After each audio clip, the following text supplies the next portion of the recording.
you.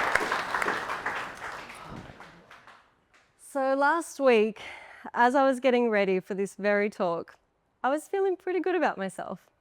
I just finished watching LP's amazing videos on performance anxiety, and I was really happy with myself.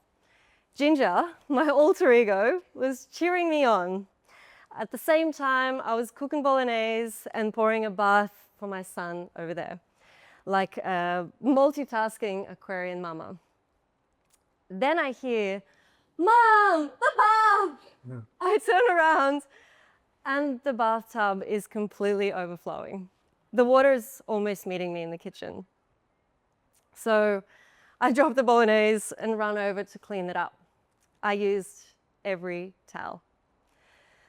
My son, in the meantime, is telling me what he wants for Christmas in May and suggests that I get myself a Lamborghini.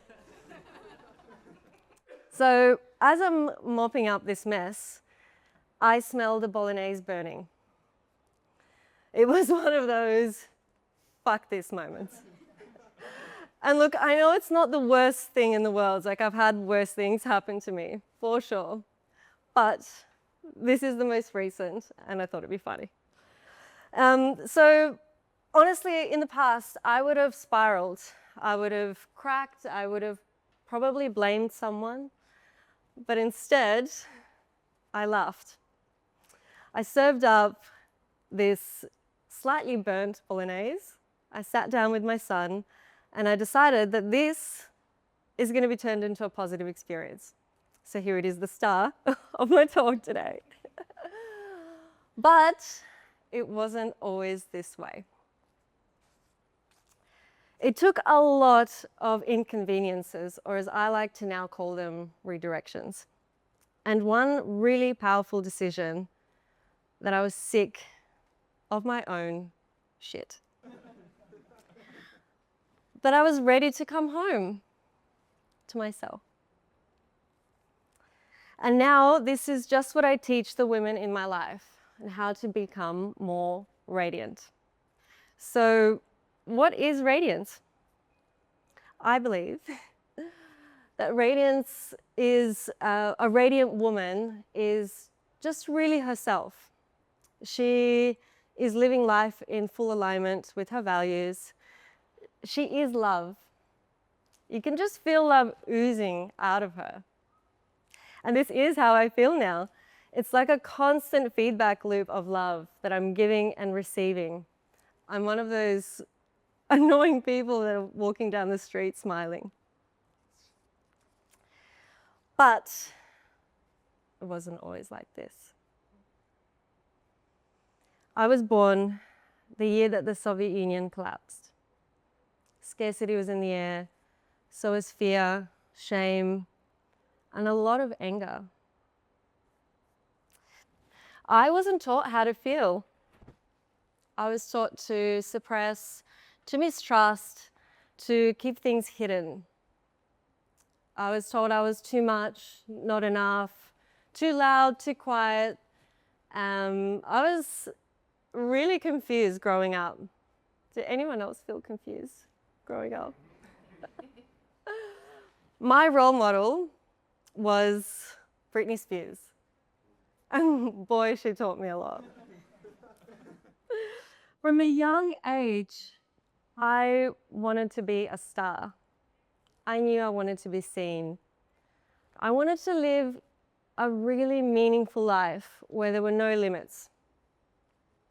But my subconscious story said otherwise. And the little voices of, you're this, you're not that, is where I was stuck. So we moved to Australia when I was 11, and I spoke no English at all. But I was determined. So in the first year, I was fluent. I was expelled from high school for being a queen bee. And I'm pretty sure it said that on my expulsion note, queen bee. I led wagging excursions, so we're very well organized. The leadership skills were already there. I actually thought my life was going to be over when that happened. So yes, then I attracted relationships that just mirrored my wounds. I longed for love, but I didn't know that I had to give it to myself first. Somebody told me once that a radiant woman is measured by the amount of love that's pouring out of her. And that really stuck with me. You might be sitting there thinking, what is she talking about? What is radiance? Well, or how did I get here? And I'll tell you how. A lot of self-development, a lot. Especially around rewiring the subconscious mind. I did 4 silent retreats, countless feminine embodiment workshops, plant medicine weekends, and now in my spare time, I watch Marilyn Monroe movies as inspiration. I truly live and breathe this. And how do I know that it's working? Well, I used to wake up feeling like, oh, it's another day. To now, waking up and feeling like, oh, it's another day. Imagine what you could create from this space. I'm here for the Radiance Revolution, and I'm here to help as many women fall deeply in love with themselves again. I'm going to leave you with this one quote by Marilyn, whose birthday it is today, by the way, would have been. So, woo, Marilyn. A smart girl knows her limits. A wise girl has none.